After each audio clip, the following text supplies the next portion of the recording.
Good morning, Philippines. Good morning din sa'yo, cameraman. Ang dinadaanan natin ngayon ay ang EDSA Balintawak, Cloverleaf. Nasa Cloverleaf tayo, no?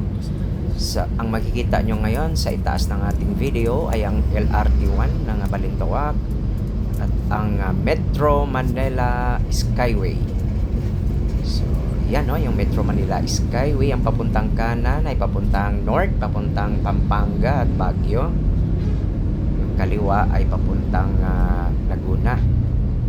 So ito naman yung bandang kaliwa natin ay ang bus lane. So EDSA bus lane carousel. So papunta tayo ngayon ng Bagong West Barrio. So as usual, no, Sabado, araw ng Sabado, katanghaliang tapat, medyo makulimlim ang langit. Hindi naman masyadong traffic. Okay, LRT1 guys, mahaba din yan, no? From Monumento to SM North EDSA. So mahaba-haba din.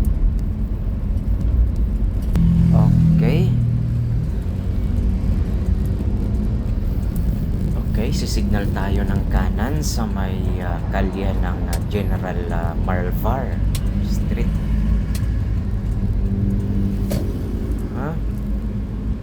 Then, kakaliwa tayo dito sa may Tiradpas.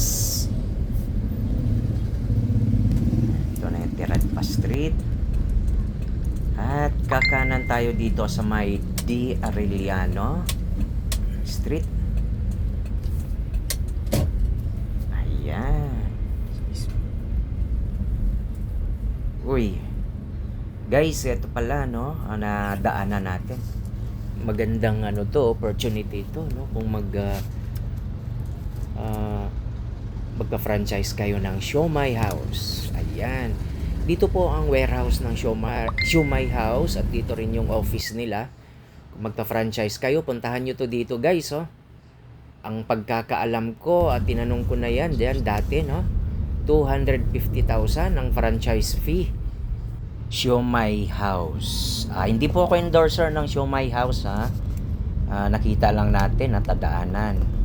Siomai House, baka naman, makita mo tong video na to, na-endorse na kita. Okay, thank you for watching, guys. Like and subscribe sa page natin para sa mga sumusunod na mga video at kayo po ay updated sa mga kalye ng Metro Manila. Okay, thank you guys. Bye-bye.